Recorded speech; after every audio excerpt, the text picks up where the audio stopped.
चिट्ठी निकालो।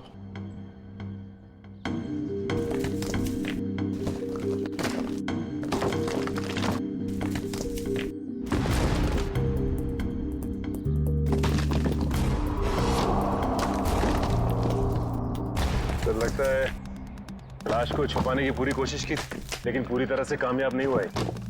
हाँ, छुपाने की तो बहुत कोशिश की है, मगर जरूर कुछ ना कुछ तो भूल गया है वो। कोई ना कोई सुराग तो हमें जरूर मिलेगा। वैसे लाश ज्यादा पुरानी नहीं दिख रही है। एक काम करो, बाहर निकालो इसे, आराम से, संभल के।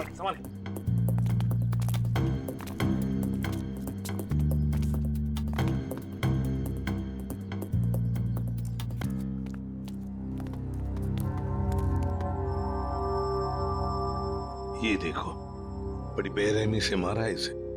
सामने से सीधे चाकू घोंप दिया सीने में। हाँ सर, देख के लगता है कि इसे चीखने चिल्लाने का मौका ही नहीं मिला। ये देखो, इसके सिर के पीछे भी चोट है। लगता है जिसने भी ये किया है ना, शायद पीछे से आकर इस रिक्शा वाले के सिर पर पीछे से हमला किया, वार किया। ये बेचारा मुड़ गया हमलावर को देखने के लिए, तो सामने से चाकू घोंप दिया।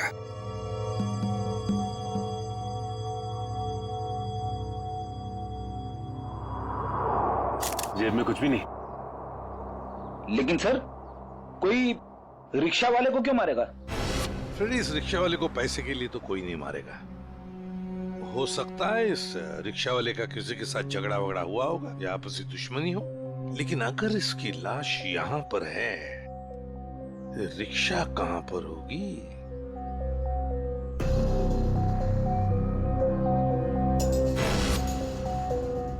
सर? हाँ, सर ये देखिए सर, ये खून की बूंदें और घसीटने के निशान हैं।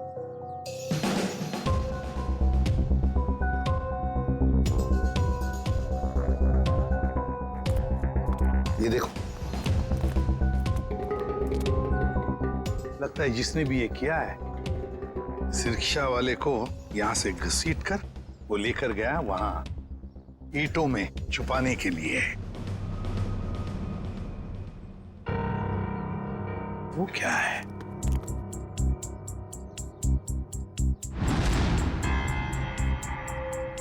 किसी आदमी की घड़ी?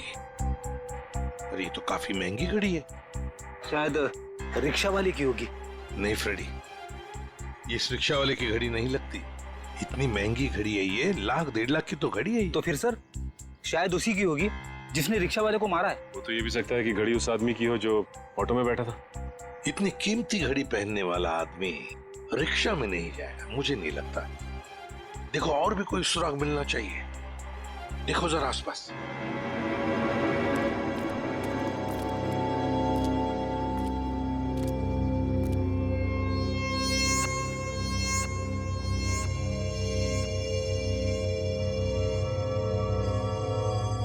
अरे सर! कुछ मिला? हाँ सर, किसी लड़की की ये डायमंड इयररिंग मिली है, यहाँ नीचे गिरी हुई थी। इयररिंग? इसका तो एक ही मतलब हो सकता है, जब ये हादसा हुआ तब कोई लड़की यहाँ पर मौजूद थी। तो खून लड़की ने किया? सचिन, पता नहीं खून किसने किया, लड़की ने या और किसी ने, लेकिन एक बात तो जरूर है कि ये लड़की उस रिक्शा वाले के साथ मौजूद थी। सर, हो सकता है ये लड़की उस ऑटो वाले की सवारी थी। लेकिन लड़की यहाँ ऐसी जगह क्या करने आई थी? कुछ ना कुछ तो और ही चक्कर है। जो भी हो, उस हादसे में जरूर हाथापाई हुई होगी, जिसकी वजह से वहां पर वो घड़ी मिली और अब ये इयररिंग। ये केस तो बहुत पेचीदा हो गया। इतने सारे सवाल लेकिन जवाब इतने कम। सारे सवालों का जवाब इसी बिल्डिंग में है। इस बिल्डिंग को अच्छी तरह से छान मारते हैं। Let's go.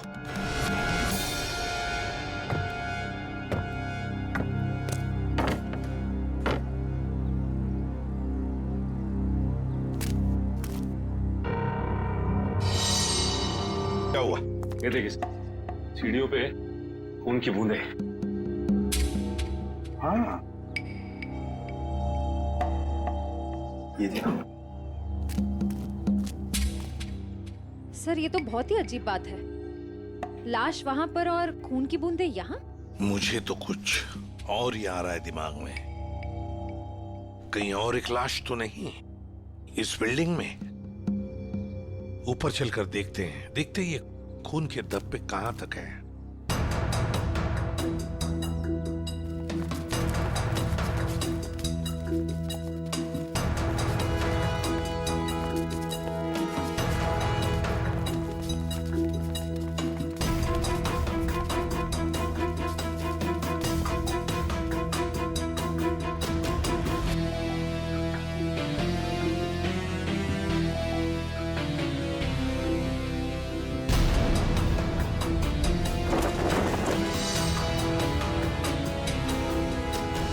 भाई साहब मैं तो कहता हूँ अभय और विशाखा एक दूसरे के लिए बिल्कुल सही है। दोनों के ख्यालात मिलते जुलते हैं, दोनों का स्वभाव एक है और वैसे एक साथ स्कूल में पढ़ चुके हैं। बेटा तुमने हमें बताया नहीं कि तुम अभय को पहले से जानती हो? नहीं पापा, अभय मेरी क्लास में नहीं थे। वो क्या है ना अंकल, हम दोनों की क्लासेस सेम थी पर सेक्शन अलग अलग थे। आप सेक्शन ए में थी और मैं सेक्शन सी में था। बात यह है ना जी, अभय के लिए एक से बढ़कर एक खानदान से रिश्ते आ रहे हैं, लेकिन इससे मना कर दिया है। स्कूल के वक्त से ये आपकी बेटी से प्यार करता है, लेकिन कह नहीं पाया, इसलिए आज मुझे आना पड़ा कहने के लिए। पापा प्लीज, आप मुझे एम्बैरेस कर रहे हैं। नैना और अनुष्का कैसे हैं? स्कूल टाइम से तुम्हारे बेस्ट फ्रेंड हुआ करते थे वो लोग। हाँ, नैना भी बेंगलोर में जॉब कर रही है और अनुष्का की रिसेंटली शादी हो गई है मसूरी में। सुना है बहुत ही खूबसूरत जगह है वो। जी। वैसे तो साउथ अफ्रीका भी बहुत ही सुंदर जगह है। 25 साल पहले हमने हमारे हीरो का बिजनेस वहां शुरू किया था और आज यहाँ तक ले आए उसे। आप लोग बैठिए, मैं आप लोगों के लिए चाय वगैरह लेकर आती हूँ। आप लोग बैठिए, हम आते हैं।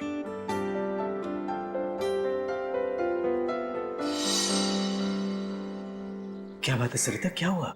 देखिए, लड़का और परिवार तो मुझे अच्छे लग रहे हैं, लेकिन एक बार आप साफ साफ पूछ लीजिए, लेन देन की जो भी बात है। सरिता, क्यों चिंता करती हो?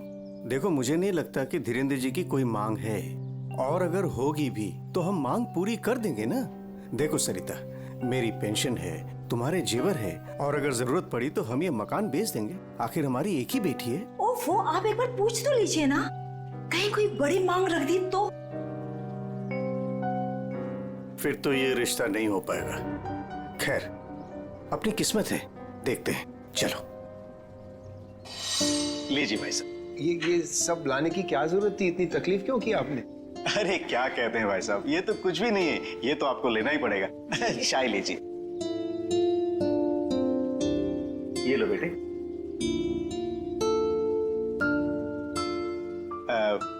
भाई साहब, अगर आप बुरा न माने तो कुछ देर हम लोग बाहर चल के आपस में बात कर लेते हैं। अरे इतने में बच्चे भी एक दूसरे से बात कर लेंगे। अरे ये तो बहुत अच्छी बात है, चलिए।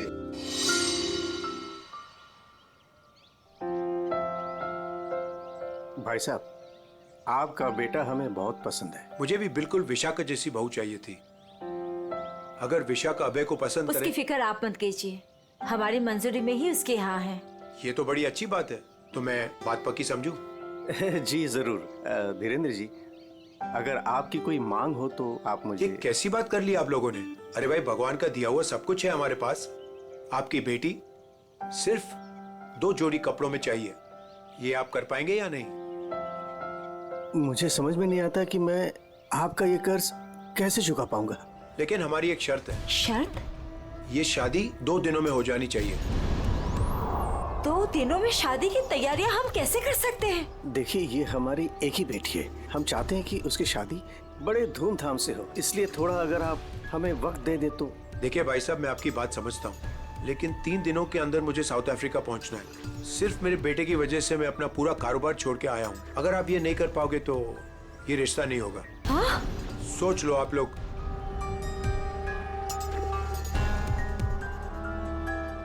ठीक है भाई साहब, ये शादी परसों ही होगी। ये तो बहुत अच्छी बात है, मुबारक हो। देखिए, आप शादी की तैयारियां कीजिए, पैसे की चिंता न कीजिए। वो हम करेंगे। जी।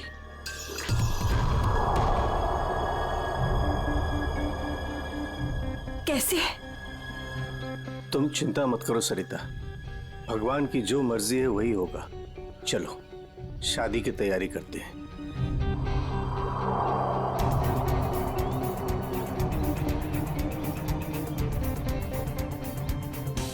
पता नहीं मुझे ये सब ठीक क्यों नहीं लग रहा है। शादी ब्याह जैसी चीज जल्दबाजी में करना, कहीं हम गलत निर्णय तो नहीं ले रहे?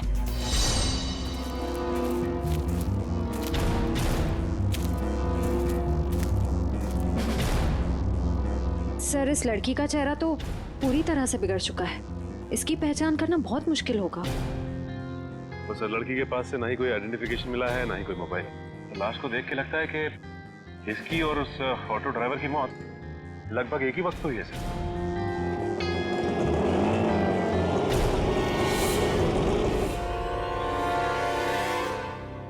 सर, ये लावारिश रिक्शा यहाँ से थोड़ी दूर पे खड़ी हुई थी, लोगों ने मुझे बताया। और सर, ये रहे रिक्शा के पेपर्स। वो लाश इसी रिक्शा ड्राइवर की थी, चमन नाम था उसका। और सर, ये फोटो भी लगी उसकी। हाँ, चमन खुद मालिक था इस रिक्शा का। और कुछ मिला? हाँ सर, मोबाइल मिला है सर, लेकिन सर बैटरी डाउन है इसकी। ठीक है, कोई बात नहीं, इसमें से हमें बहुत कुछ इंफॉर्मेशन मिल सकती है।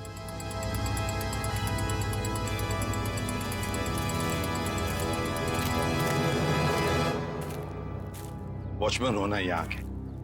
कैसी ड्यूटी करते हो? दो खून हुए यहाँ पर। साहब जी, ये सब कैसे हुआ? मुझे नहीं पता चला। चुप, नाटक बंद। जरा याद करके बताओ, क्या कोई आया था यहाँ पर इस रिक्शा में से? कोई नहीं आया था इस रिक्शा से। ये कैसे हो सकता है? हा? कोई बिल्डिंग से ऑटो दूर क्यों खड़ा करेगा? बताओ कौन आया था?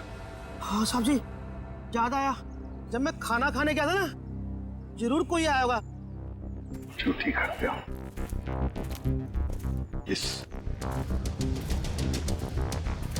इस चमन की पूरी कुंडली निकालो। हाँ अभिजीत। सर, वो ऑटो वाले के फोन की डिटेल मिल गई है सर। ये 11 बजे के करीब ममता नगर से निकला और 11:30 बजे जेल स्टेशन पे पहुंच गया। ये MG road under construction building पे कब पहुंचा? सर 12:30 बजे। जेल स्टेशन से सवारी लेने के बाद 12:40 पे उस जगह पे मिला था जहां पे वो ऑटो खड़ा मिला था। मतलब जेल स्टेशन से उसने सवारी उठाई, तो फिर अभिजीत उस वक्त दो मोबाइल फोन होंगे उस रिक्शा में, एक रिक्शा वाले का और शायद इस सवारी का भी। हाँ सर, मोबाइल कंपनी वालों ने बताया कि रिक्शे वाले के मोबाइल के साथ साथ एक और मोबाइल ट्रैवल कर रहा था। जयवंती और पेटी लगे हैं उसका डिटेल निकालने में। चलो अच्छा। अब देखना यह है कि सर वो सवारी विक्टिम थी या मुजरिम। सर, हाँ सर, वो जो ऑटो की सवारी का मोबाइल नंबर था वो दिल्ली का नंबर है और किसी करिश्मा के नाम पे रजिस्टर्ड है। दिल्ली? अच्छा, इस करिश्मा के बारे में और कुछ पता चला? नहीं सर, और कुछ डिटेल्स तो अभी पता नहीं चल पाए हैं। ये तो पता चला होगा कि उसने आखिरी कॉल किसको किया। किसी लैंडलाइन नंबर पे किया था आखिरी कॉल। पोपटवाड़ी का कोई उदय कुमार है। पोपटवाड़ी उदय कुमार। पंकज, काम करो, इस दिल्ली वाली करिश्मा के सारे डिटेल निकाल, पूरे के पूरे डिटेल। और अभिजीत, इस पोपटवाड़ी के उदय से मिल लेते हैं, पता तो चले ऐसी भी क्या बातें हो रही थी करिश्मा और उसके बीच में। इसका चेहरा तो बहुत बुरी तरह से बिगड़ गया है, एकदम तहस नहस हो गया है। सर, इनके फेस को हम रिकंस्ट्रक्ट नहीं करवा सकते? बहुत मुश्किल काम है तारिका, बहुत वक्त लगेगा। हाँ, लेकिन एक बात जरूर पता चल गई। ये पता चल गई कि ये काम क्या करती थी। क्या काम? तारिका, ये लड़की एक नर्स थी। नर्स? ये देखो, ये देख रहे हो, ये इसकी उंगलियों पर और ये अंगूठे पर ये कौन? ये निशान तो ज्यादातर उन्हीं लोगों के हाथों में होता है ना जो दूसरों को इंजेक्शन देते हैं। एग्जैक्टली तारिका। अब मुझे लगता है ये खून या तो किसी बदले की भावना से किया गया है या फिर कोई प्यार व्यार का चक्कर। प्यार व्यार का चक्कर। तुमको ऐसा लगता है तो तुम फोरेंसिक आते ही क्यों? तुम अब से मत आया करो हमारे लैब में प्लीज। हाँ अरे ये क्या? हाँ। और अभिजीत, तुम्हारे और मेरे बीच में जो भी था ना वो खत्म।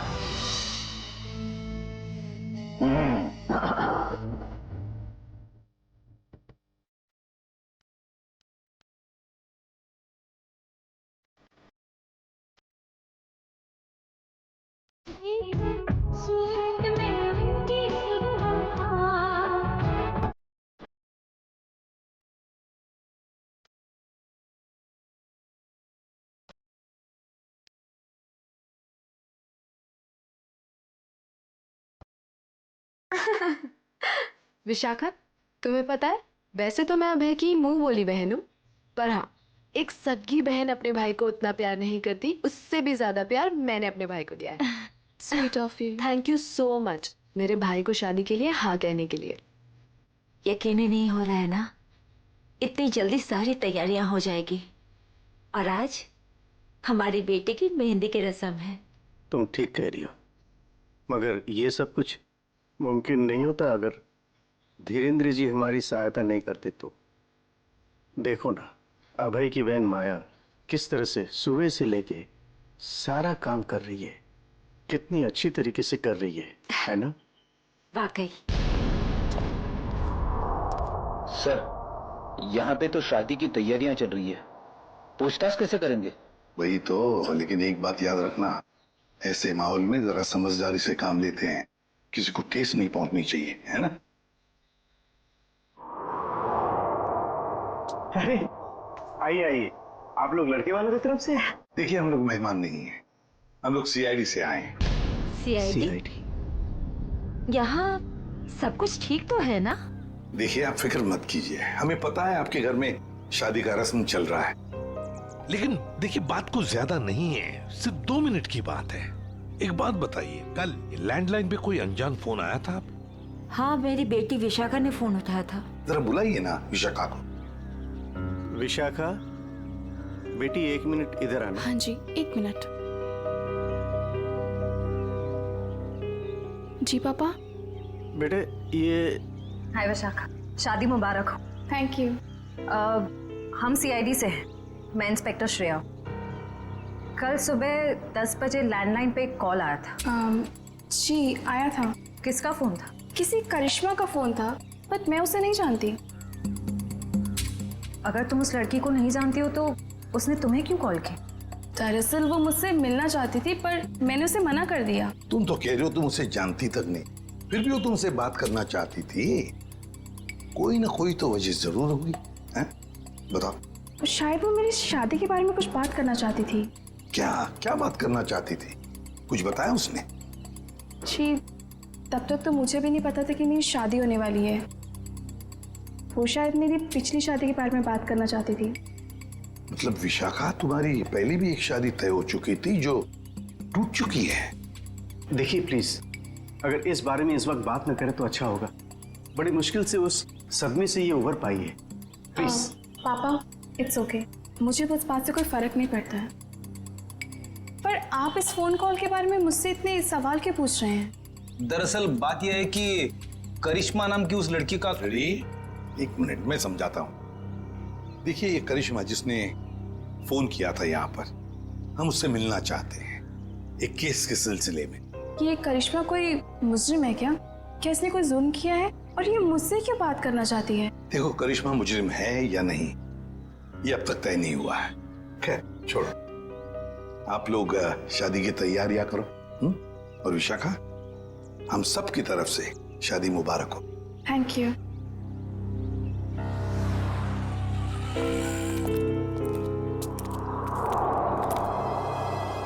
हेलो, सुनो, सब गड़बड़ हो गया है। यहाँ सीआईडी आ गई है। हाँ जी, क्या हाल है बॉस? फिर से बन गया चेहरा? अरे चेहरा बनने में टाइम लगता है ना यार। और कितना टाइम चाहिए तुझे? मैं बोल रहा था तारिका, प्रद्युमन जैसे ही मेरी शक्ल देखेगा पीछे पड़ जाएगा। कितना टाइम लेगा चेहरा बनाने में? यार इतना सा काम है साउंड के। वैसे एक बात बताओ, आप लोगों को वाकई कुछ पता नहीं चला उस लड़की के बारे में? हमें इतना तो पता चल चुका है कि उस लड़की का नाम करिश्मा है और वो दिल्ली की रहने वाली थी। और अगर मैं ये बताऊं कि करिश्मा एक नर्स थी तो? सर उस करिश्मा के बारे में नई बात पता चली सर। क्या? वो दिल्ली में 10 स्टार हॉस्पिटल में नर्स है। लो, ये बात अब बता रहे हैं, मैं कब की बता चुका ये बात। 10 स्टार हॉस्पिटल दिल्ली। वाह यार अभय, बड़ी सुंदर दुल्हन मिली है तुझे, सच्ची। पता नहीं कहाँ से किस्मत लिखा के लाया है। अरे वो कहते हैं ना, लंगूर के हाथ में अंगूर। एग्जैक्टली।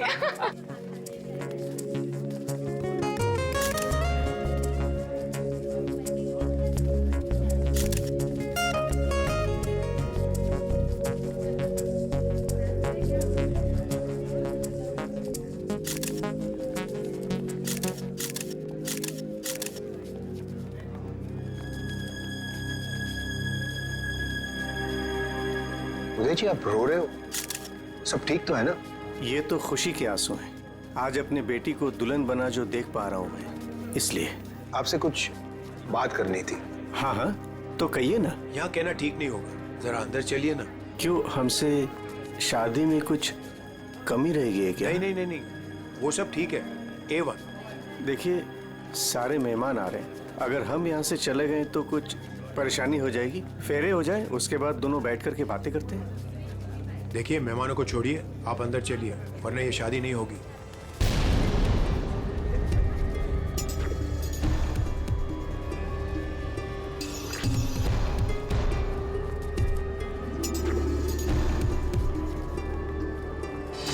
आइए उदय जी।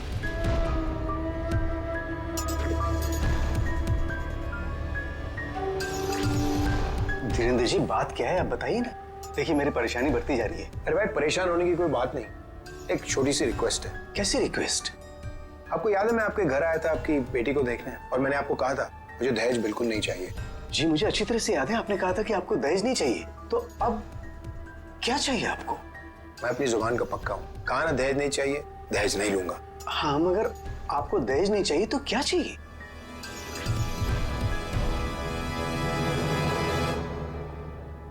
किडनी।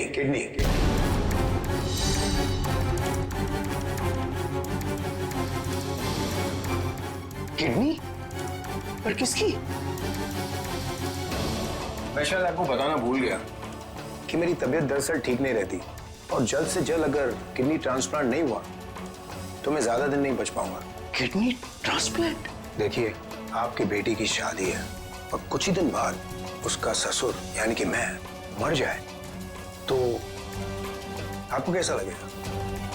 पर धीरेन्द्र जी, मैं अपनी किडनी कैसे, मेरा मतलब। मैंने पूरा पता लगा लिया है, हम दोनों की किडनीज मैच होती हैं। अच्छा, तो इसका मतलब ये शादी ब्याह ये सब ढोंग है। दरअसल आपको मेरी किडनी चाहिए, इसीलिए आपने ये सब। अब फेरों में 2 घंटे और, बहुत समय आपके पास, सोच लीजिए। और वैसे भी हम दोनों एक परिवार का हिस्सा बने जा रहे हैं, तो एक परिवार वाले का फर्ज बनता है दूसरे परिवार वाले की जान बचाने का।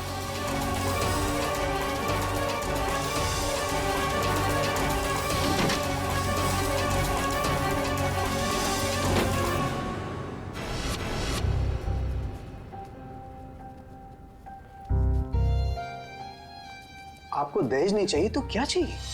किडनी।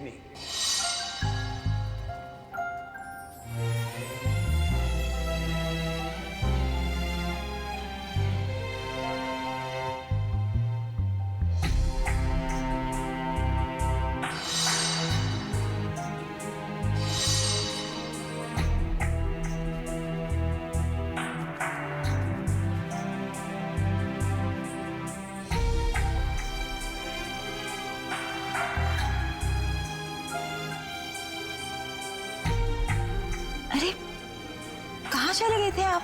कुमार साहब आए हैं अपनी पत्नी के साथ, वो आपको ढूंढ रहे थे। सरिता, आओ मेरे साथ, 2 मिनट तुमसे बात करनी है। चलो।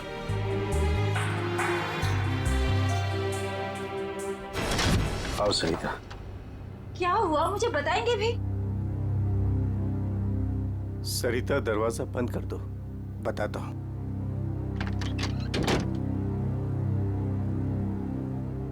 अभी तो बताइए, मुझे बहुत घबराहट हो रही है। धीरेन्द्र जी ने मुझसे कुछ मांगा है। पता था मुझे कि ये शादी दहेज लिए बिना हो ही नहीं सकती, वैसे कितने पैसे मांगे हैं उन्होंने? नहीं, उन्होंने मुझसे पैसे नहीं मांगे। तो फिर? सरिता, उन्होंने मुझसे मेरी किडनी मांगी। किडनी? हाँ सरिता। हे भगवान, इसका मतलब ये सब शादी वादी ढोंग है। वो आपकी किडनी लेना चाहते हैं? मुझे भी यही लग रहा है।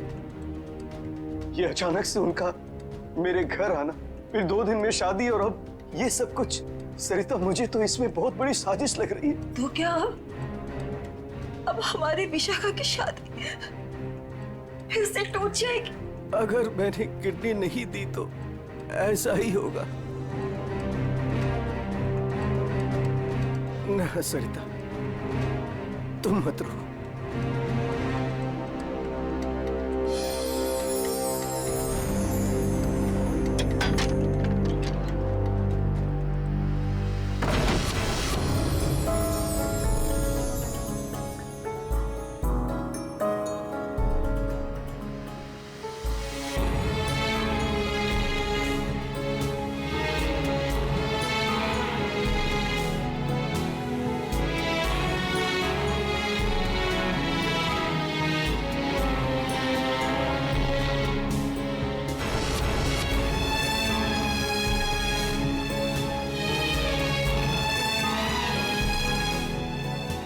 सारे मेहमान आ चुके हैं और अगर इस बार भी हमारी विशाखा की शादी नहीं हुई तो वो पूरी तरह टूट जाएगी। एक जख्म तो वो पहले ही खा चुकी है, लेकिन अब दोबारा वो बर्दाश्त नहीं कर पाएगी। मैं जानता हूं सरिता, तुम ठीक कह रही हो, इसलिए मैंने सोच लिया है, मैं अपनी किडनी दूंगा। हाँ सरिता। नहीं, अगर आपने किडनी दे दी तो आपका क्या होगा? मुझे कुछ नहीं होगा सरिता। और वैसे भी इंसान के शरीर में 2 किडनियां होती है जिससे उसका शरीर चलता है, लेकिन फिर भी इंसान एक किडनी के सहारे जी सकता है। मुझे ये सब कुछ ठीक नहीं लग रहा है। अगर कुछ ऊंच नीच हो गई तो मैं आपको खोना नहीं चाहती हूँ। नहीं सरिता, मुझे कुछ नहीं होगा, और अगर मुझे कुछ हो भी गया तो कम से कम मेरी आत्मा को ये सोचकर संतुष्टि तो मिलेगी ना कि मैंने अपनी बच्ची की खातिर उसके पैदाइश से लेकर के उसकी शादी तक सब कुछ किया। प्लीज।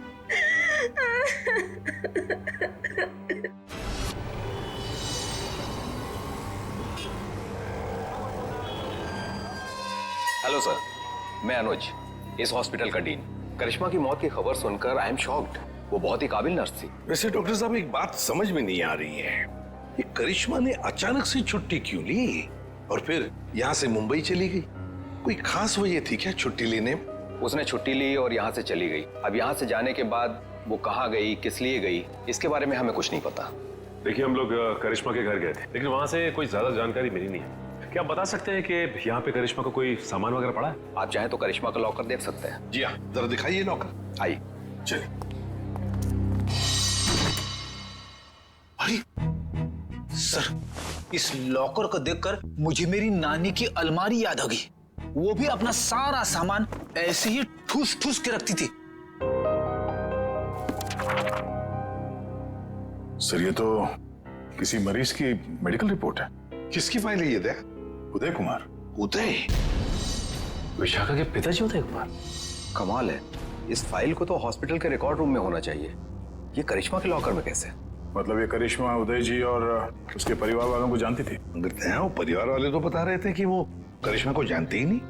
जरा बताइए, किस चीज का इलाज चल रहा था उदय का?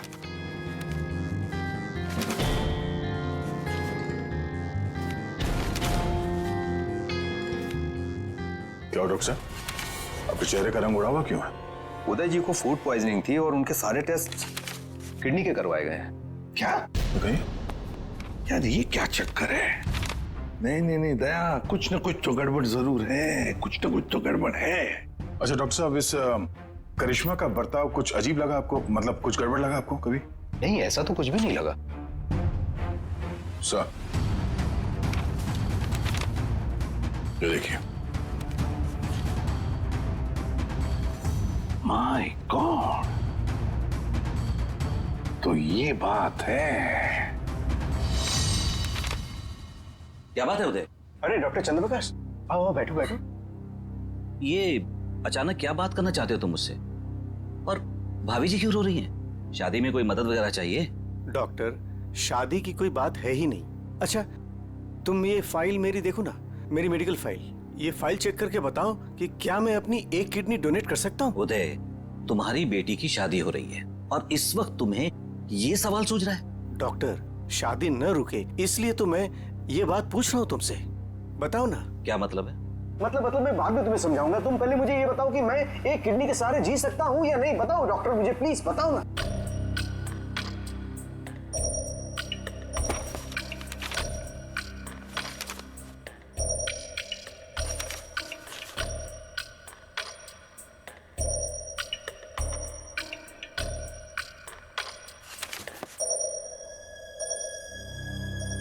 डॉक्टर, रिपोर्ट ठीक तो है ना? क्या हुआ चंद्रप्रकाश, बताओ ना कुछ मुझे।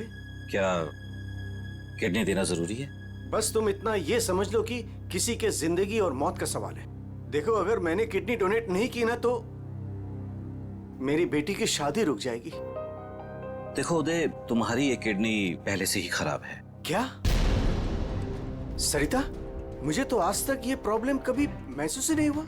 कैसे किडनी फेलियर हो सकता है? क्योंकि उदय, तुम्हारी बॉडी दूसरी किडनी से फंक्शन कर रही है। आई एम सॉरी, अगर तुमने ये दूसरी किडनी भी डोनेट कर दी तो क्या? तो तुम्हारा बचना नामुमकिन है। डोनेट करने के लिए तुम मेडिकली फिट नहीं हो। देखो, ऐसा मत कहो डॉक्टर, मुझे ये किडनी दान करनी ही पड़ेगी किसी भी हालत में। डॉक्टर प्लीज जरा चेक करके बताओ, कोई तो रास्ता निकालो। देखो उदय, फाइनल डिसीजन मैं नई रिपोर्ट के आने के बाद ही दे पाऊंगा, लेकिन इस रिपोर्ट के मुताबिक किडनी डोनेट करना मतलब मौत को दावत देने जैसा है।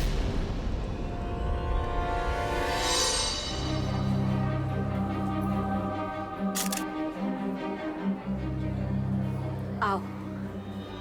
क्या हुआ माँ? आप परेशान लग रही हैं। नहीं, ऐसी कोई बात नहीं।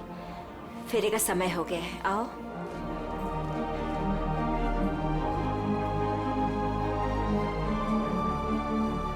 अरे उदय जी,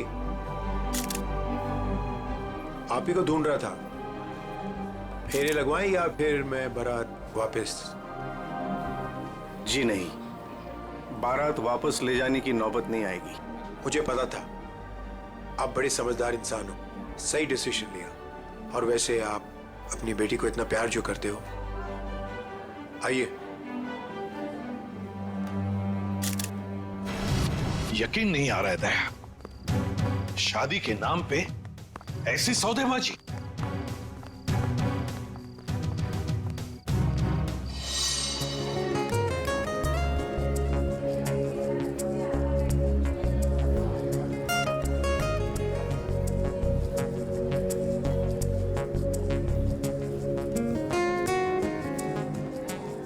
रुक जाइए। सरिता जी, उदय जी कहाँ है? वो तो यही। कहाँ है उदय जी? यही तो थे, कहाँ चले गए? आप लोग यहाँ फिर से क्या हुआ? हमारा उदय जी से बात करना बहुत जरूरी है, जरा बुलाइए उन्हें। उदय जी, उदय जी, कहाँ गए उदय जी? बुलाइए। मम्मी, पापा कहाँ चले गए? आपके पापा कहाँ हैं? इसका जवाब अब ये देंगे धीरेन्द्र जी। क्यों धीरेन्द्र जी, जवाब देंगे ना? मुझे कुछ नहीं पता।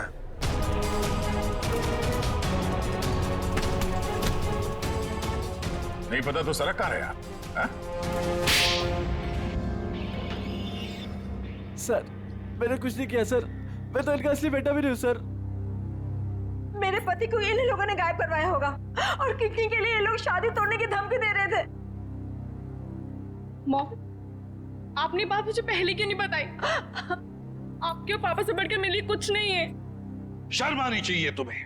शादी जैसे पवित्र बंधन की आड़ ऐसा घिनौना अपराध करते हुए सर मैं मानता हूँ इसी प्लान के जरिए मैंने किडनियों का व्यापार किया।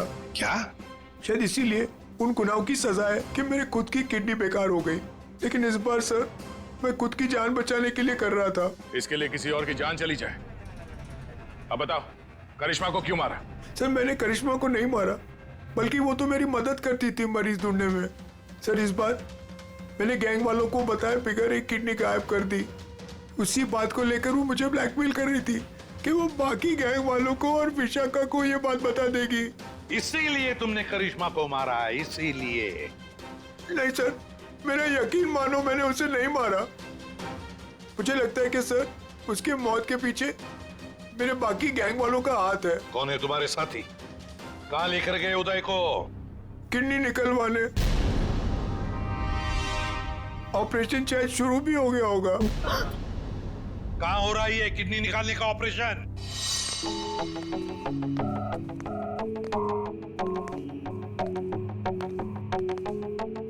चल डॉक्टर, ऑपरेशन शुरू कर। देखो तुम जो ये कर रहे हो ना, ठीक नहीं कर रहे हो। बकवास बंद कर और अपना काम कर जल्दी।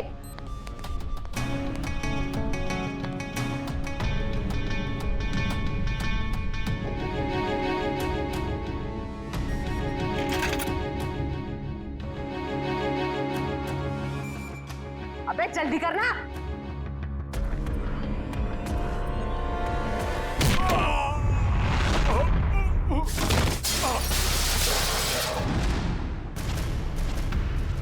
कौन है वहां? कौन है?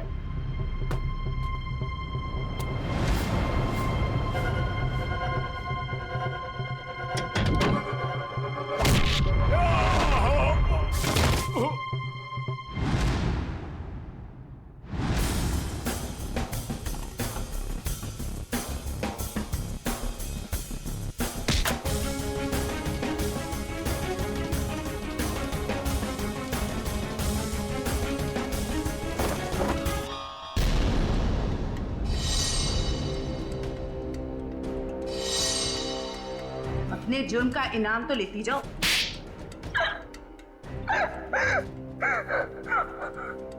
ये सारा षड्यंत्र हमने सिर्फ लोगों की किडनियां हथियाने के लिए किया है। ये सब पता है हमें। ये बताओ करिश्मा को क्यों मारा तुम? क्योंकि करिश्मा हमें धोखा दे रही थी। लेकिन तुमने करिश्मा का खून किया, ये बात तुमने धीरेन्द्र से क्यों छुपाई?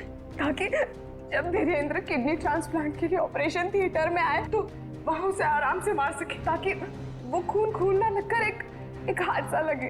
और उदय की किडनी तुम ऊंचे दाम में बेचना चाहती थी, क्योंकि उदय का blood group Bombay blood group है, एक रेयर ब्लड ग्रुप है ना? यही प्लान था सर, लेकिन आप सीआईडी वालों की वजह से वो सब चौपट हो गया। करिश्मा का खून और कितने सारे मासूम लोगों की किडनियों की चोरी, तुम्हें तो फांसी ही होगी। इतना काफी है तुम्हें फांसी के फंदे तक पहुंचाने के लिए। जयवंती, ले जाओ इसे।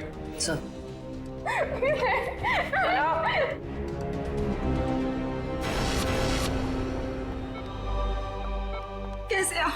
तबीयत कैसी है आपकी? पापा ठीक तो है आप? सरिता, विशाखा बेटी, तुम लोग रो क्यों रहे हो? क्या हुआ मुझे? मैं आपसे कभी बात नहीं करूंगी। आपको क्या लगा मेरी शादी आपकी जिंदगी से ज्यादा जरूरी है? ऐसी कोई बात नहीं। दरअसल मैं और सरिता, हम तो सिर्फ तुम्हारी खुशी चाहते हैं बेटे। मेरी खुशी आपसे है, आपसे है। माना बाकी लड़कियों की तरह मेरा भी सपना है कि मेरा भी एक अच्छा पति हो, लेकिन वो पति मुझे अपने पिता की कीमत पर बिल्कुल नहीं चाहिए। देखा उदय जी, आपकी बेटी विशाखा कितनी समझदार है, सियानी है और सही बोल रही है। एक बात हमेशा ध्यान में रखना, बेटी घर का सम्मान होती है, सुख होती है, खुशी होती है। और उसके हाथ पीले करना तो सौभाग्य की बात होती है, लेकिन उसके लिए माता पिता को अपनी जान दांव पर लगाने की कोई जरूरत नहीं। एसीपी साहब, मैं आपसे वादा करता हूं, चाहे कुछ भी हो जाए, मगर मैं इंतजार करूंगा। अब की बार मैं अपनी बेटी का हाथ सिर्फ उसी को दूंगा जो इसके लायक हो। आप सबका बहुत बहुत शुक्रिया बेटी। Thank you very much.